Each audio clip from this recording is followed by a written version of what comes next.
بسم اللہ الرحمن الرحیم۔ اسلامی تاریخ کا ایک ایسا باب جسے سن کر ایمان تازہ ہو جاتا ہے۔ یہ واقعہ ہے فتح بیت المقدس کا اور دور فاروقی کا۔ 15 ہجری تا 637 عیسوی کا سال تھا۔ مقام تھا بیت المقدس، وہی شہر جسے انبیاء کرام علیہ السلام کی سرزمین کہا جاتا ہے، جہاں حضرت داؤد علیہ السلام اور حضرت سلیمان علیہ السلام نے اللہ کا گھر تعمیر کیا اور آباد کیا، اور جہاں اللہ کے برگزیدہ نبیوں نے اپنی زندگیاں گزاری تھی۔ اس وقت بیت المقدس پر عیسائیوں کی حکومت تھی۔ اسلامی لشکر کئی دنوں سے شہر کا محاصرہ کیے ہوئے تھا۔ آخرکار عیسائیوں نے شرط رکھی کہ وہ شہر صرف اس وقت مسلمانوں کے حوالے کریں گے جب مسلمانوں کا خلیفہ خود مدینہ سے آ کر چابی وصول کرے۔ یہ خبر حضرت عمر رضی اللہ تعالیٰ عنہ کو پہنچ۔ حضرت عمر رضی اللہ تعالیٰ عنہ نے صحابہ کرام کا جمع کیا اور شورا کا اجلاس شروع ہوا۔ ہر صحابی نے اپنی رائے دی، مگر فیصلہ مشکل تھا۔ اس وقت حضرت علی کرم اللہ وجہہ نے فرمایا، اے امیر المومنین، یہ ایک عظیم موقع ہے، اب خود تشریف لے جائیے، کیونکہ آپ کی موجودگی نہ صرف مسلمانوں کے لیے عزت کا باعث ہوگی بلکہ دشمن پر بھی رعب ڈالے گا۔ حضرت عمر رضی اللہ تعالیٰ عنہ نے اس رائے کو پسند فرمایا اور اسی پر عمل کرنے کا فیصلہ کیا۔ یہ اسلام کے شرعی نظام کی ایک عظیم مثال ہے کہ سب سے بڑے فیصلے بھی مشورے سے کیے جاتے تھے۔ چنانچہ حضرت عمر رضی اللہ تعالیٰ عنہ بیت المقدس کی طرف روانہ ہو گئے۔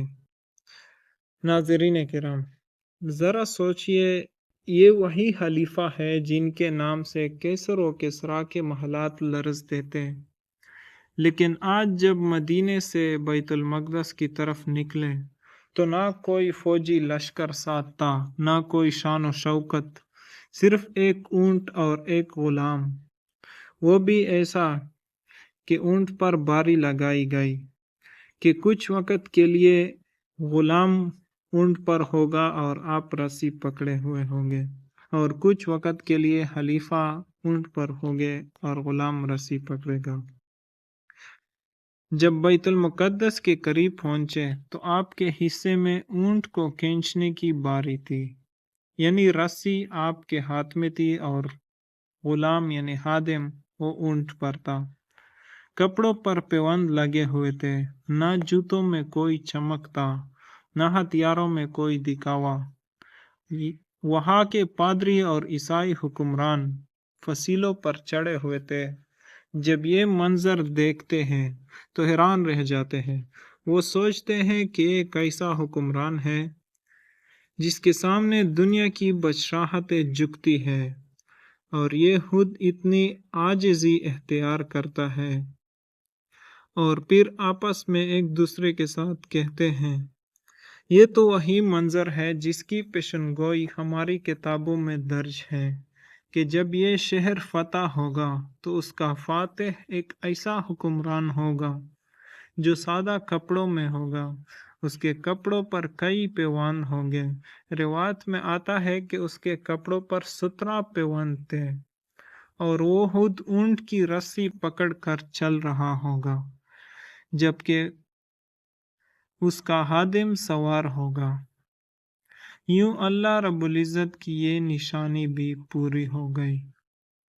جب حضرت عمر رضی اللہ تعالیٰ عنہ شہر میں داخل ہوئے تو عیسائی پادریوں نے بیت المقدس کی چابیاں آپ کے حوالے کی۔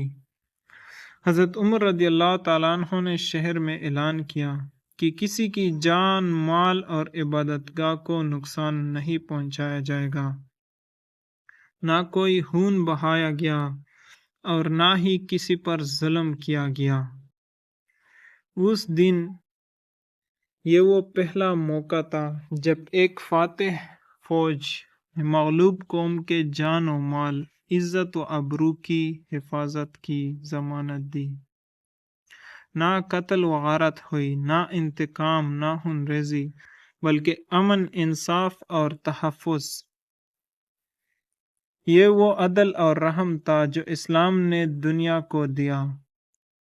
اس دن بیت المقدس کے در و دیوار نے دیکھا کہ ایک سچا خلیفہ، ایک حقیقی خادم امت کیسے اللہ تعالیٰ کی گھر کی حرمت بحال کرتا ہے۔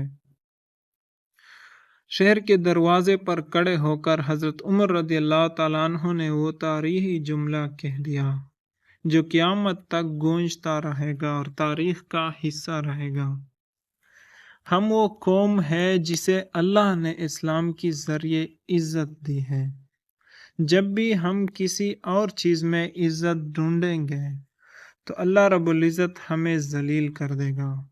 یہ تھا حضرت عمر رضی اللہ تعالیٰ عنہ کی گونجدار آواز، گونجدار جملہ جس نے سب کو حیران کر دیا اور دنیا کی اٹل حقیقت بیان کی اور دنیا کی تاریخ کا ایک حصہ رہ گیا۔ قربان جاؤ عمر رضی اللہ تعالیٰ عنہ پر، اس کے عدل پر، اس کی قربانیوں پر۔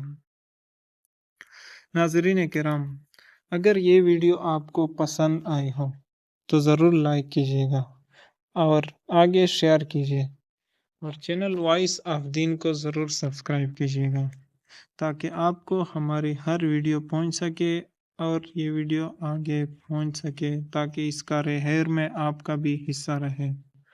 جزاک اللہ۔